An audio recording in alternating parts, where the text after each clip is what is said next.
This is the one election cycle, and this is the one district that will fall from the Democratic Party to the Republican Party. Melissa Bean will be retired next November. And she'll be retired for 3 reasons. Number 1, the political wins. Number 2, Melissa Bean's vulnerability. And number 3, the candidate. Quite frankly, I will be the candidate to retire Melissa Bean next November. Let's look at each of the 3. Number 1, the political wins. This is a midterm election. And historically, the party in power loses a considerable number of seats in Congress. And that will happen again. But more importantly, as I walk this district, as I talk to the families of Lake, Cook, and McHenry County, I hear their frustration and I hear their concern relative to the direction of government. I hear their concerns relative to big government. I hear their concerns relative to the spending. I hear about unemployment.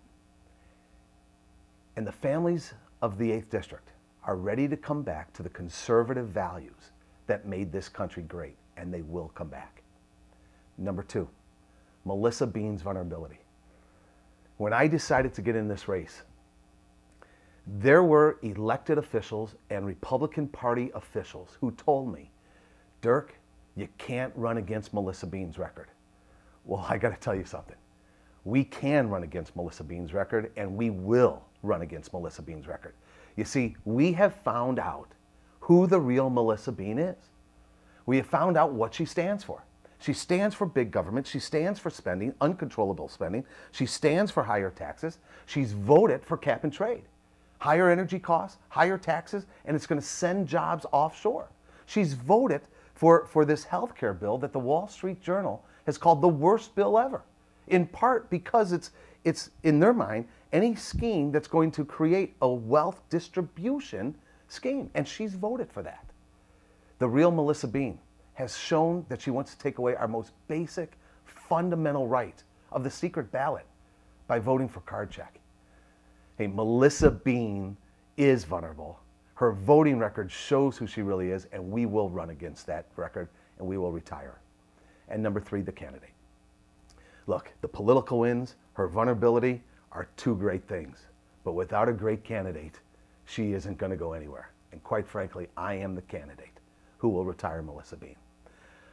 In my business, I have the opportunity for the last 23 years to work with CEOs, line-level individuals, to help change multi-billion-dollar companies to change their cultures.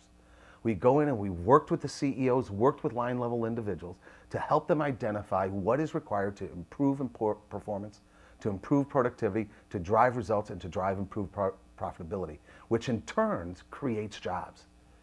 I am that solution provider in corporate America that makes that happen. I'm going to be able to bring those skills to Washington.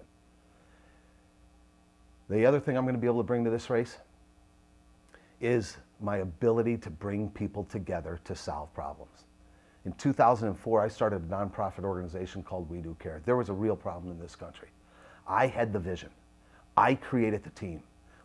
I brought the volunteers together. And for the last 5 years, we have been touching soldiers, sailors, Marines, airmen, coasties around the world and making a real difference by bringing people together and helping veterans, military families, and these soldiers.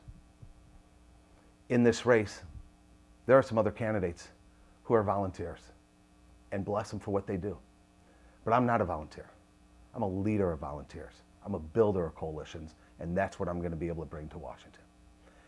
And number 3, it's going to require a team, and it's going to require a lot of money to beat Melissa Bean. I am the candidate, last one in the race. I am the candidate with the proven ability to build a team, to execute a plan, and to raise the money to beat Melissa Bean. And that's what we're doing. That's what we're going to continue to do right through this primary on into the general election. And on November 2010, she will be retired.